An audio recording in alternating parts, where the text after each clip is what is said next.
Hey guys, কি খবৰ সকলোৰে আশা কৰো সকলোৰে খবৰ ভাল আৰু আজি এটা ৰেচিপি লৈ আহিছো ৰেচিপিটো হৈছে গাহৰি মাংস আৰু এই গাহৰি মাংসখিনি বনোৱাৰ পৰা একদম মই খোৱালে দেখুৱাম যদি ভাল পায় তেনেহলে ভিডিওটো শেষলৈ চাব বুলি আশা কৰিছো আৰু যোনে নতুনকৈ চাই আছে তেওঁলোকে সাবস্ক্ৰাইব কৰি দিব চেনেলটো আৰু এতিয়া ভাতখিনি বহাই লওঁ ইয়াত লৈছো কেৰাতে চাউল নে কি কয় যে সেয়া চাউল লৈছো মানে বাসমতি চাউলৰ নিচিনা অলপ একে সেইখিনি চাউল মই ইয়াত ধুনীয়াকৈ ৰাইচ কুকাৰত বহাই লৈছোঁ এইখিনি হোৱাৰ পিছতে মই মছলাখিনি পিচি ল'ম মানে এখন বৰ্ডতে কাম কৰিব লাগে আৰু বেলেগ বৰ্ড আছে মানে দিগদাৰ হয় জেগা নাই মানে তলত থ'বলৈ আৰু দুটা ৰহুন লৈছোঁ আৰু এপিচ আদা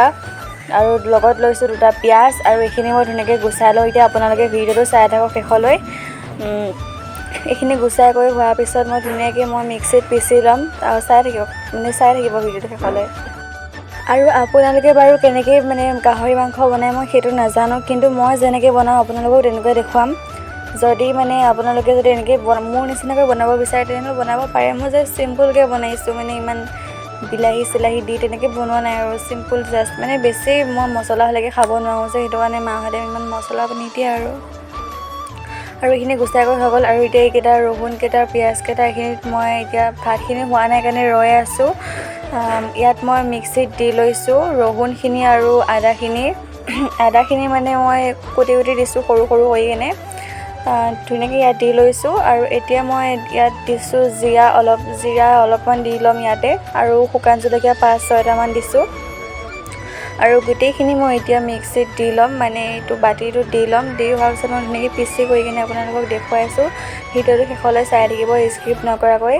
আৰু যদি ভাল পায় তেনেহ'লে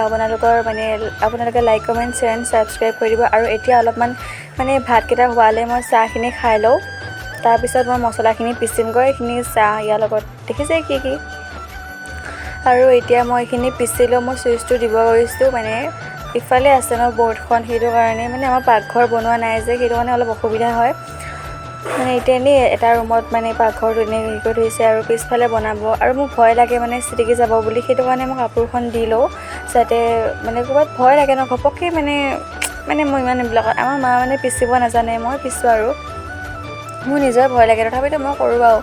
আৰু এতিয়া ধুনীয়াকৈ মই এইখিনি পিচি লওঁ কেনেকুৱা মানে হয় আপোনালোকক দেখুৱাই আছোঁ চাই থাকিব আৰু মই মানে মাংসখিনিত মই আলু চালু ইমান ব্যৱহাৰ কৰা নাই অকল মাংসখিনি কৰিছোঁ আৰু মছলা দিলে বেছিকৈ খাব নোৱাৰোঁ বুজিছেনে আৰু এতিয়া মছলাখিনি পিচি হৈ গ'ল আৰু এতিয়া মই মাংসখিনি অলপমান বইল কৰি লৈছোঁ মানে ফুল বইল কৰা নাই আৰু অলপমান মানে আধা সিজাকৈ মই বইল কৰি লৈছোঁ আৰু এতিয়া মই পিঁয়াজ দুটা কাটি লৈছোঁ তাৰপিছত এইখিনি হৈছে পিছা মছলাখিনি এইখিনি তাৰপিছত মই মাংসখিনি এতিয়া নমাই ল'লোঁ তাৰপিছত মই অলপমান তেল গৰম কৰি লৈছোঁ মানে তেলটো দিব লাগিব তেল বেছি দিলে বেয়া পাওঁ মানে মই মানে খাব নোৱাৰোঁ সেইটো কাৰণে তেলটো কমাই লৈছোঁ আমাৰ ঘৰতো তেল বেছি দিলে খাব নোৱাৰে আৰু ইয়াতে শুকান জলকীয়া দুটা দি লৈছোঁ আৰু পিঁয়াজখিনি অলপমান ভাজি লওঁ আৰু মছলাখিনিও দি লৈছোঁ অলপমান ভাজি লোৱাৰ পিছত মানে মাংসখিনি দিম আৰু এতিয়া মছলাখিনি আৰু পিঁয়াজখিনি অলপ সময় ভাজি ল'ম ভাজি মানে তেতিয়া মানে মছলা গোন্ধটো নাহে আৰু ইয়াত মানে মাংসখিনি এতিয়া দি দিম দি দিয়াৰ পিছত মানে অলপমান ভাজি কিনে অলপমান পানী দি দিম ইয়াতে পানীখিনি দিয়াৰ পিছত ধুনীয়াকৈ মানে অলপ ঢাকি দিম ঢাকি কৰি হোৱাৰ পিছত ধুনীয়াকৈ দেখুৱাম আপোনালোকক কেনেকুৱা হৈছে আৰু মই এক্সট্ৰাকৈ দালি অলপো বহাইছোঁ আৰু মাংসখিনি হৈ গ'ল ধুনীয়াকৈ আৰু মছলাখিনি বহুত ধুনীয়া জোখত হৈছে ইমান তেলো হোৱা নাই খাবলৈ বহুত ধুনীয়া হৈছে মোৰ কাৰণে কিন্তু মই দুপিচ ওপৰত খাব নোৱাৰোঁ মানে মোৰ মূৰ ঘূৰাই বেছি মাংস খালেকৈ মানে গাহৰি মাংস বেছি খালেকৈ মোৰ বহুত মূৰ ঘূৰাই ন সেইকাৰণে আৰু মানে গোন্ধটো বহুত ধুনীয়া আহিছে আৰু ইয়াত মই আলু বিলাহী তেনেকৈ একো কৰা নাই অনলি মানে মাংসখিনি অকল সুধা মাংসখিনি বনাইছোঁ A few moments later আৰু এয়া হৈ গ'ল মানে ধুনীয়াকৈ বনাই কৰি কিনে হৈ গ'ল এতিয়া খাই কিনে দেখুৱাম আপোনালোকক মই নিজে খোৱাখিনি নিজে খাওঁ দেই মোৰ বহুত লাজ লাগে মানে কাঁহীত লোৱাখিনি আৰু বহুত ধুনীয়া হৈছে খাবলৈ মছলা ইমান হোৱা নাই আৰু তেলো ইমান হোৱা নাই খাবলৈ বহুত ধুনীয়া হৈছে